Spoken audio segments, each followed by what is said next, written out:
Hello everyone, thank you for clicking on this video. I look forward to teaching you guys. Today this video will be over the first selection of the TMEA 2020 All-State Flute Etudes.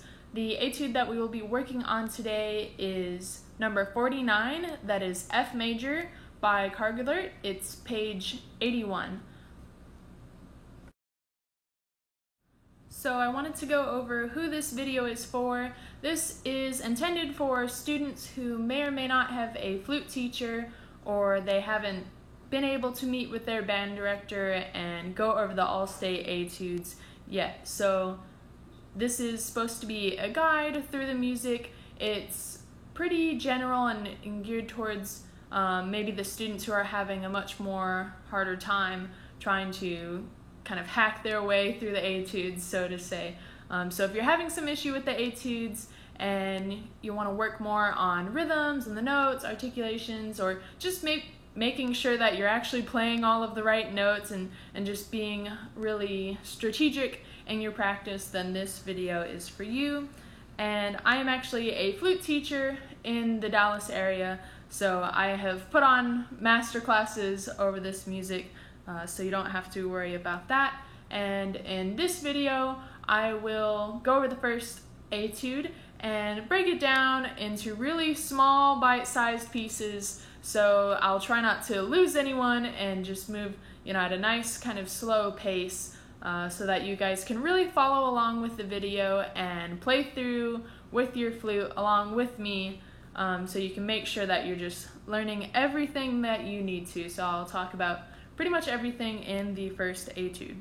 But first, I actually wanted to start with some practice tips. And these are pretty much the principles that I will be following through the entire video. So my first practice tip is starting slow and using your metronome. That is definitely a huge tip. All of these tips can be applied to pretty much any piece of music that you are learning through or working on right now. So the first place that I would start is start slow and always using your metronome. Working with the metronome, if you have a difficulty with the metronome right now, it's definitely something that you have to practice and work on playing with the metronome. I don't think any of us really started our band class from day one just being able to have perfect rhythm and playing with the metronome. So it definitely is a practice. And I would definitely start today. It's never too late to start practicing with the metronome. So I would definitely start practicing from day one rather than kind of, I'll get to it later. You want to make sure that you're doing it right when you first start practicing. My second tip is practice in small sections. Rome wasn't built overnight. You definitely want to start with as small bite-sized pieces, as much as you can kind of handle at once. I would start, you can start either learning beat by beat if it's a particularly difficult etude and you have a lot of trouble reading all of the notes, or maybe you're just not familiar with these notes yet. Go beat by beat, or if you do feel comfortable, you can go measure by measure. In this etude, I would probably suggest going measure by measure. However, I know that there's some tricky spots where we'll probably also go beat by beat. And then you want to make sure that once you have practiced each sort of very small microscopic chunks of the music, then you can kind of add them together and zoom out a little bit. So you want to add a couple of measures together. So let's say we learn measure 1 and then we go on to measure 2. Then you're going to want to practice those together as a unit. However, still working in small chunks so that you're able to really work on just playing everything correctly and getting a really good foundation for the music. And then you also want to keep putting those measures together until maybe you can play 4 measures at a time, which is generally about the length of a phrase or a musical sentence, kind of a musical idea of measures that go together. And you'll see that I have phrases marked off in the music when I show that music in a second. And that's kind of that's where you want to be able to get to. Of course, you'll start probably pretty small, measure by measure, but work towards being able to play complete phrases at a nice, slow, and steady tempo with the metronome. That's kind of your, step one to being able to learning this music. And then my next tip is to gradually work phrases faster and play with correct notes, rhythms, articulations, and dynamics. So pretty much every step of the way, whether you're working on one beat, one measure, a couple of measures, whole phrases, or even putting a couple of lines together of the music, you want to make sure that you're checking these all of the time. You always want to go through a checklist. Did I play the right notes? Did I play the right rhythms, articulations? And making sure that you're actually doing the dynamics. I always tell my students, if you're not practicing the dynamics, they're not gonna happen magically later on once you already know the notes. So you definitely want to be aware of the dynamics, maybe not worry about them for the first day or so. However, if you're playing the right notes at the wrong volume, that's still a mistake, and you're not really following what's written on the page. So you definitely want to follow everything that's written on the page, all of the words that are written on the page, all of the notes that you see, and all markings that are there. And that's really going to help make sure that your performance is exactly as it was intended. My next tip is make sure you have a breathing plan. This means marking in musical sounding breath marks, that aren't too often, but still as needed. And make sure that you practice those breath marks. It's kind of slower, it's kind of hard when you're going at a slower tempo and you know that you're gonna have to take more breaths. However, you can always sort of take out those breaths later on as you start not needing them, but I would still kind of practice breathing from day one. So this is kind of a common mistake that students make, is that they think they can add in dynamics later or mark in the breaths later. However, I would definitely advocate for doing them pretty much as early as possible. If you're still having trouble with the notes and rhythms, maybe focus on those first. But definitely as quickly as you can, you want to try and have a breathing plan and doing the dynamics. And my last one is always playing musically with a great tone. We definitely don't want this music to sound, robotic or like an etude or like it's boring or anything like that. You want to make sure that it sounds lively and exciting and that you're putting on a performance for an audience, even though you're just, hoping to impress the judges. If you play musically, that will impress anyone, that is listening to you, and they'll want to listen to you more. So that's it for my tips.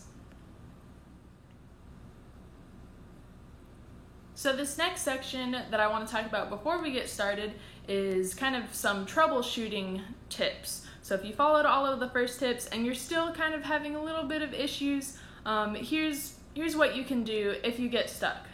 So the first thing, if you're having issues with notes, it is always great to say and finger the note names at the same time, without playing the flute. So you just kind of need to focus on one aspect of the music at a time. So if you're having an issue with the notes, just work on the notes. And saying the note names out loud really helps connect, seeing the note to actually fingering the note.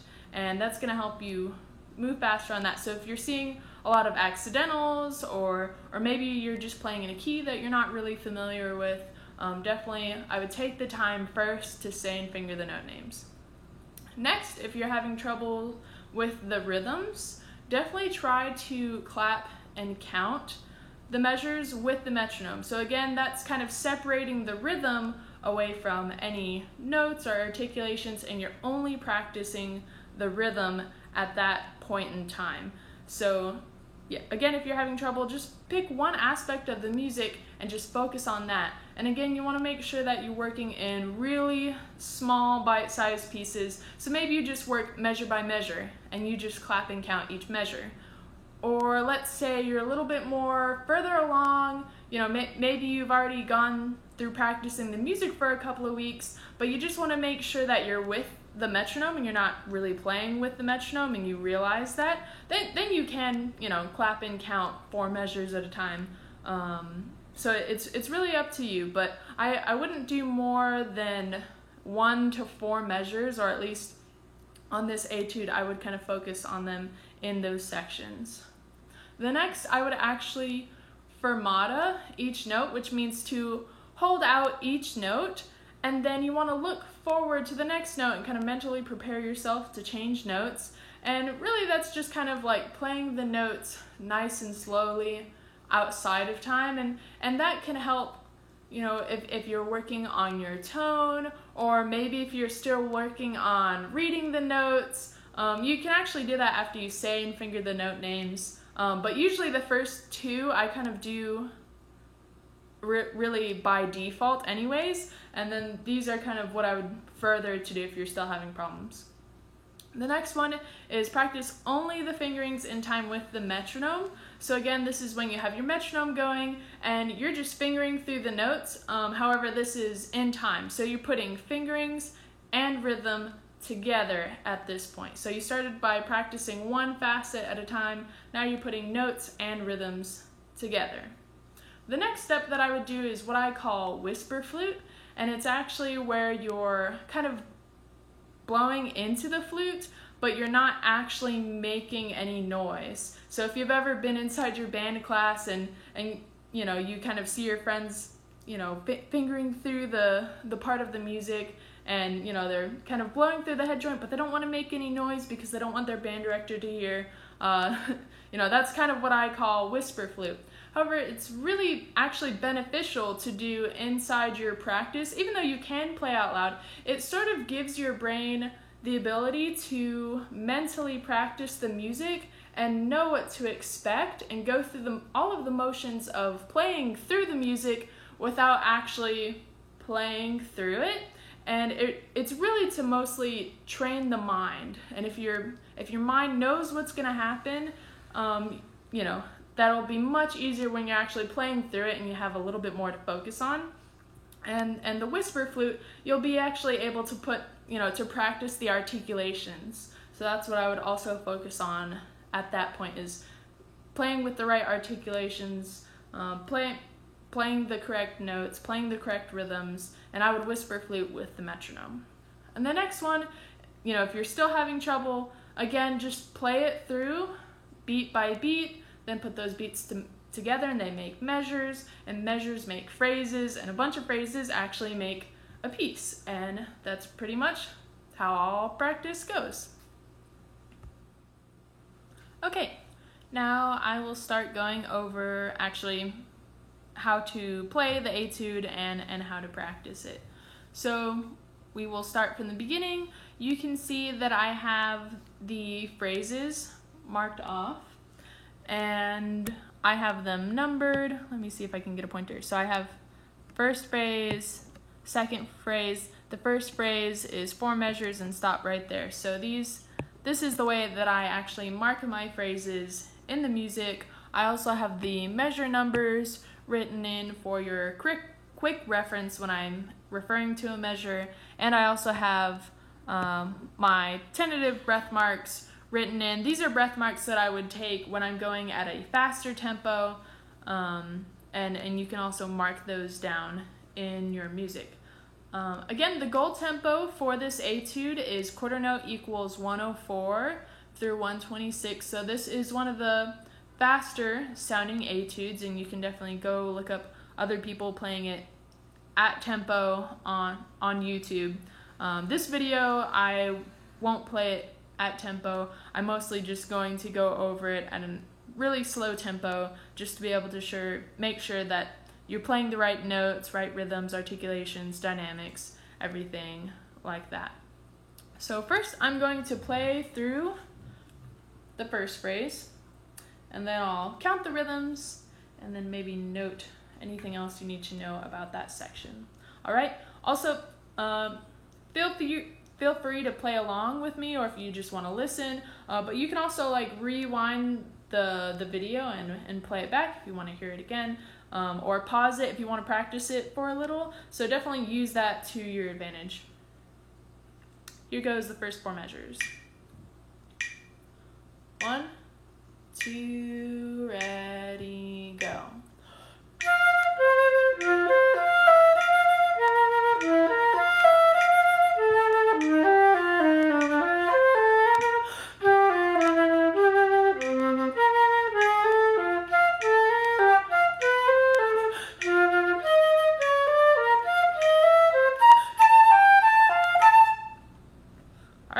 So that was the first 4 measures right there. I will go ahead and count it through for you and then probably play it through again.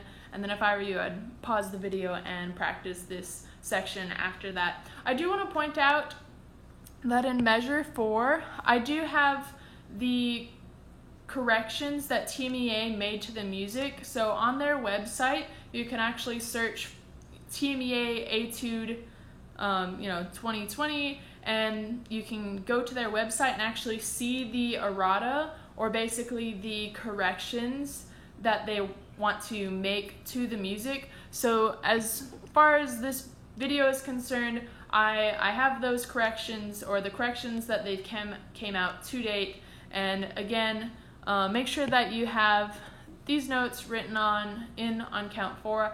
I believe they also made a correction that this is a B flat.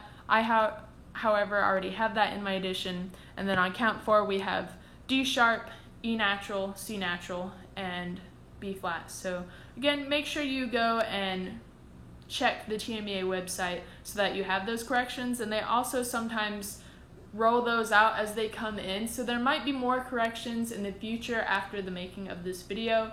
So make sure you have those and kind of check back there, every couple weeks or something like that. Okay, I'm going to count through measures 1 through 4. Counting 1 and 2, ready, go. 1 and 2E and a 3 and 4E and a 1 and 2E and a 3E and a 4 and a 1 and 2 and 3E and a 4E and a 1E and 2 and 3E and a 4E and a off. So that's how you count through the first 4 measures. You can go back, practice counting through, and that's how you practice the rhythm with the metronome and making sure that you're playing in time with the metronome. And if you do that from day 1, it'll be much easier to play it correctly later on, rather than you don't want to enforce any bad habits. You want to make sure that all of your habits are really good starting from day 1. All right, so I'm going to play through this section again. Maybe you want to pause the video before I play that. I'm going to play it through now. 1, 2, ready, go.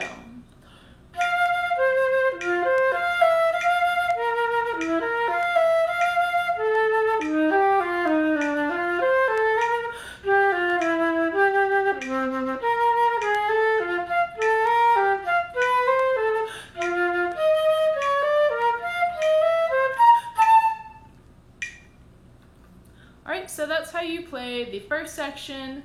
I definitely want to point out a note that I would definitely mark in is this B natural right there. You also have E natural over there. So mark in any notes that you missed.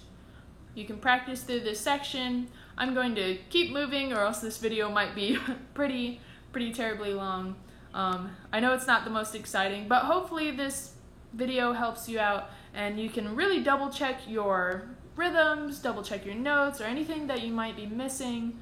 That's what this video should help you with. And the metronome that I'm marking, that I'm playing it at right now, I have it set to quarter note equals 50. So again, I know that it will go much faster. However, you can't play it at that tempo from absolutely day 1. Even I would sight read it through it much slower. So I would start practicing it at around 50. And again, you can just practice it beat by beat. Here I'm kind of going phrase by phrase to kind of move this video along But that's how I would do it. But maybe you're having an issue with measure 4, getting all these kind of accidentals in there and just reading the notes. So again, you can say and finger the notes, fermata them, which would be to hold them out. So actually, I'll kind of demonstrate this process. So I'm gonna work on measure 4, counts 3 and 4.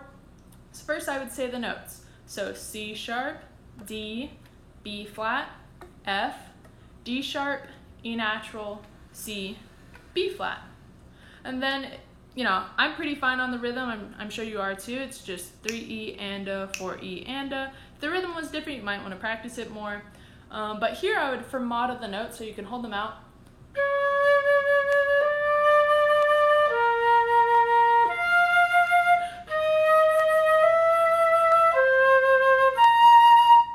And then you can practice them beat by beat. So here's just count 3.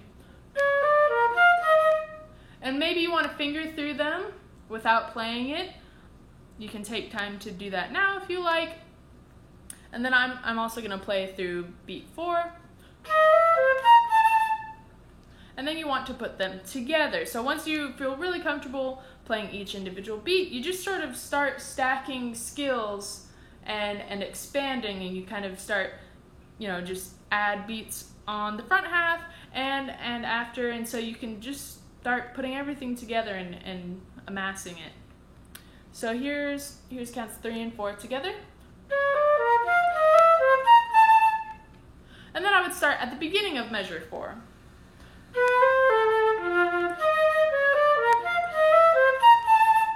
And then you could also add on measure 3, 2, 1, until you have the entire phrase going. So that's how I would work on that.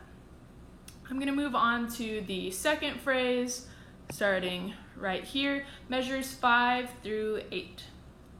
So first I'll play this so you know what to expect and you know what it sounds like. There's lots of B naturals in here to watch out. Oh, these markings right here, the little squiggles, those are called mordents, and it actually talks about how to play through those on the TMEA website. Basically, I describe them as a one-note, very fast trill. It's an ornament that happens right on the downbeat. So for example, this first count right here, you would play F to G, but you would only do it once, and you do it right on the downbeat. So I'm going to play the first downbeat of measure 7. Ready, go. Again, go.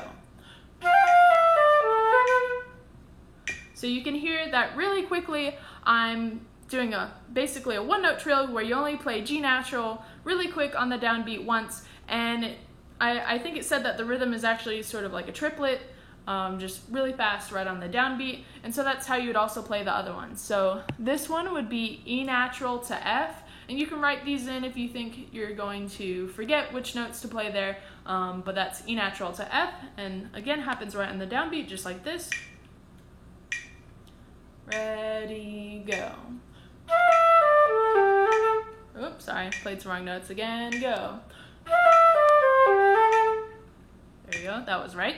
And then you keep going. Measure 8, it's D to E natural. You sort of do have to have your first finger down on your left hand to be able to play through that quickly, or else it sounds really weird. Sounds really airy. So you can kind of have that down. And it's really your choice. You can look up the trill fingering. I sort of do like a half hole where I just hold down my first finger and only have the key depressed halfway. And so that sounds like,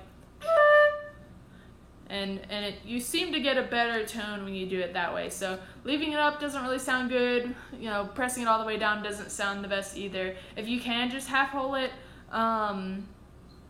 if not, I would probably choose to maybe leave that finger down for that, you know, one ornament only. So this is what that first count of measure 8 sounds like. Ready, go.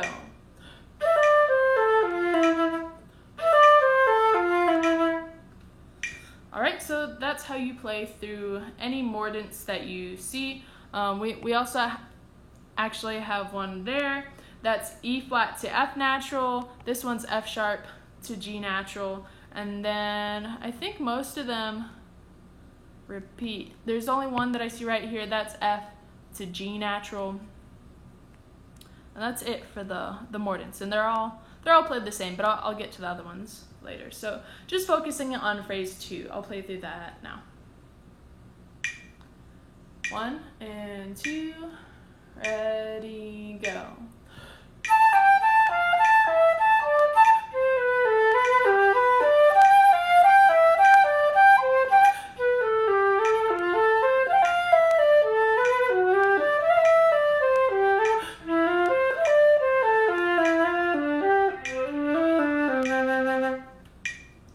Make sure you have all of your fingers covering the holes. I have an open hole flute and my ring finger kind of missed that hole right here, and that's why that low C didn't speak. So that's sort of a tip right there. I would maybe play this G natural without the pinky and put the pinky down when I play that low C.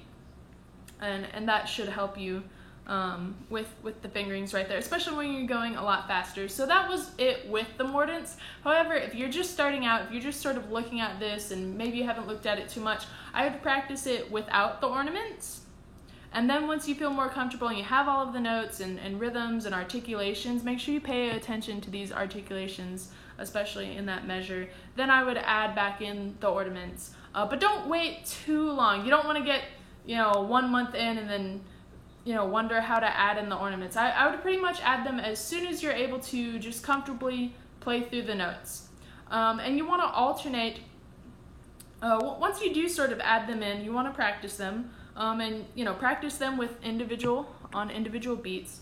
And then you'll also still want to alternate playing them without the ornament and with the ornament, so that you can make sure that you're not actually changing the rhythm in any way to accommodate the ornament. You don't want it.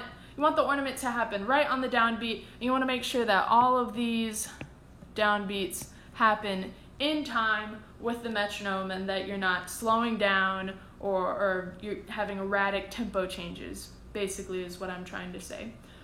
So I would still alternate playing them without the ornament and adding them back in, and really just going back and forth between that and just getting comfortable playing it both ways, and use playing it without the ornaments as a way to check and make sure that you're playing the rhythm correct. Alright, so I don't need to count through this phrase. It's all 16th notes, and here these are just, those are still 16th notes. It's more of just note groupings that they wanted to make as a distinction. So and to really feel them as one E and a kind of connecting those notes to each other as rather than kind of playing them as a group. So it's more of a performance aspect that they're beamed in the particular way that they're beamed. However, they're just played as straight 16 notes. So if you're having issues with the rhythm there, don't. It's really straightforward, just straight 16 notes through this entire phrase right here. There is a quarter note right there, and you won't be playing the repeat for the audition. I believe it says that on the TMEA website, so we're not taking the repeat right there. So we just go straight through. So I'm going to play through this phrase again and then keep going. I'll play through the second phrase again pretty quickly, and then we'll move on. And feel free to pause the video afterwards and work on anything that you want to up to this point. 2 and ready, go.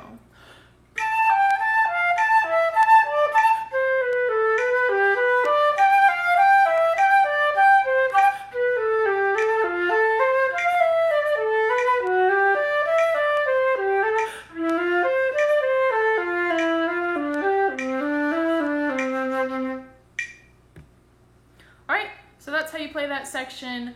I'm gonna actually go back and play from the beginning all the way till where we just stopped. So that's how I would practice this, is work on each individual phrases and then start putting phrases together, so you can get whole sections, and then you put sections together, and those make the entire piece. So measure 1, 2, ready, go.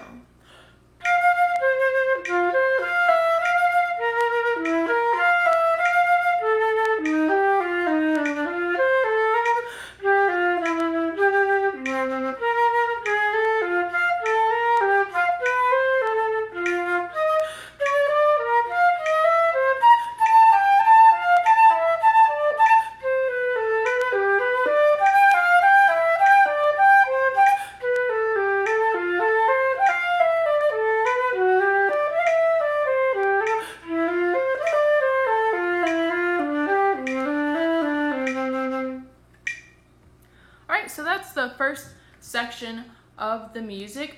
And I do want to point out we have these subito dynamic markings right there in measures 5 and measures 6. It goes immediately from forte down to piano. I hope that I'm making those changes big enough on this recording. You may not be able to hear them because it is a recording, but definitely try your best to make this sound very confident and loud when you're playing forte, and then just as soft as you can when you're playing that piano. So definitely practice the dynamics when you're practicing this.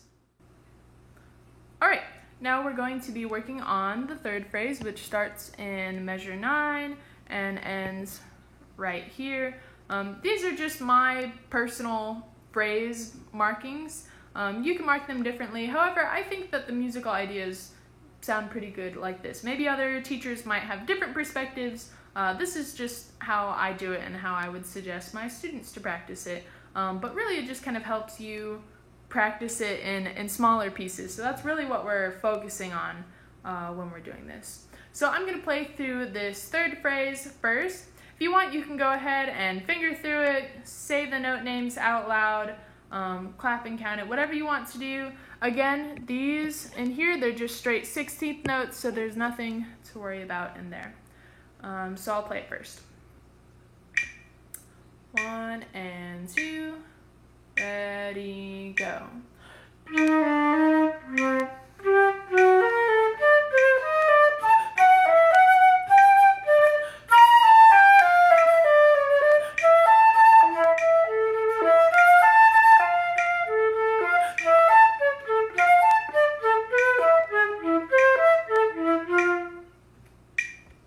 So that's how that goes. Maybe mark in, go back, listen to that again, play through it if you want, mark in any notes that you may have missed. Again, these are mordents. I didn't play through them with that time. I'll play them for you right now, actually. So this first one, again, E flat to F natural. And what I do is I just finger the low, E flat, and I actually lift up my middle finger on my right hand pretty quickly. So it sounds like... So I'm not actually using the real fingerings, I'm using what you would call a trill fingering. So again, that's just my middle finger on my right hand, sounds like... And so the whole beat would sound like this. So you actually want to practice the bass rhythm first, or the basic rhythm that you see on the paper without the ornament. So we have 1 E and 2, 1 E and 2. And then you add that really quick mordent in, and it sounds like...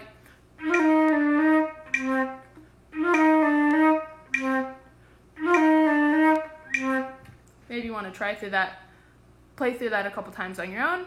I'm going to teach how this goes in measure 10. So we have F sharp, and that's going to G natural. There's no special trill fingering for that. You just move your ring finger on your right hand like you normally would.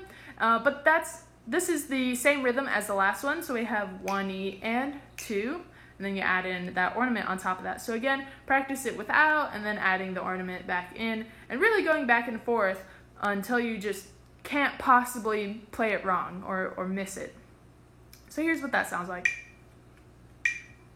Ready, go. Again, go. So I'll play through those two measures. Ready, go.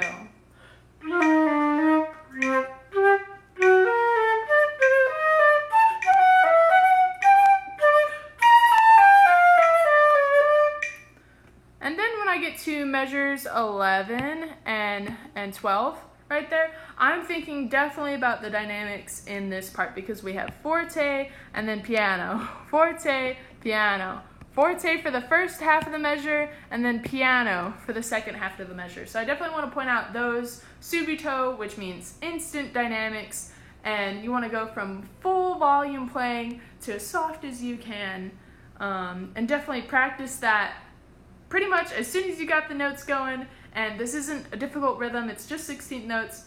I would definitely add those dynamics in, and again, that's going to make your performance stand out from other students who may have missed the dynamics. And if you're practicing with the dynamics from day one, you also know how much air to really allocate to it. And you're also practicing intonation, because sometimes when you first start doing dynamics, you can get really like flat on the piano. So you want to keep your airspeed going. So I call it kind of like an excited whisper, where you're like, hey, what's going on? And you're playing piano, but you still have energy in the piano, so that you keep the airspeed going and you keep your pitch up, but you're still able to play softly. I'll count through this section. 1 and ready, go.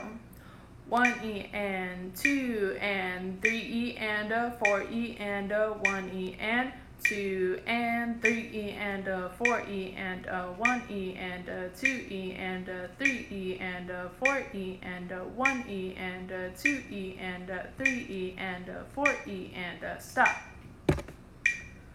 So that's how the rhythms go in this section. You can play that back, listen to it. I'm going to play it again. You can play with me, pause, practice this section. Playing together, 1 and 2, ready, go.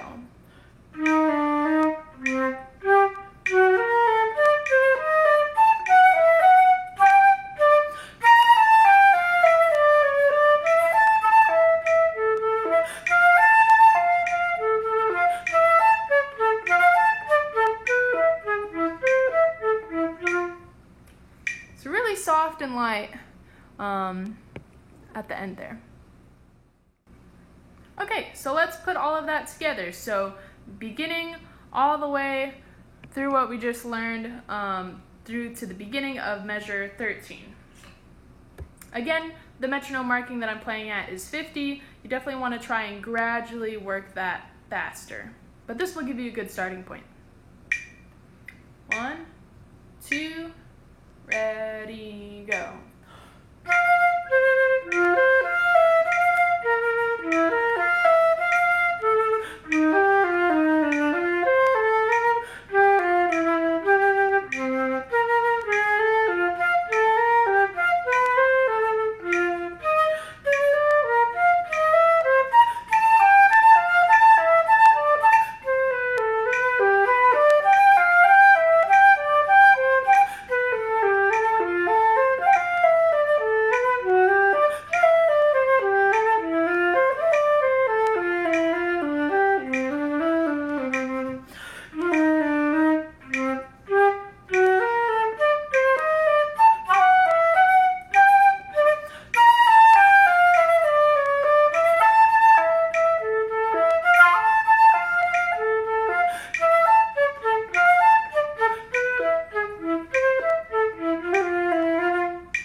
So that's how basically almost the first half of the etude goes.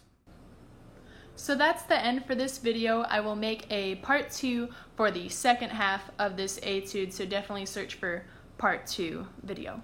Thank you.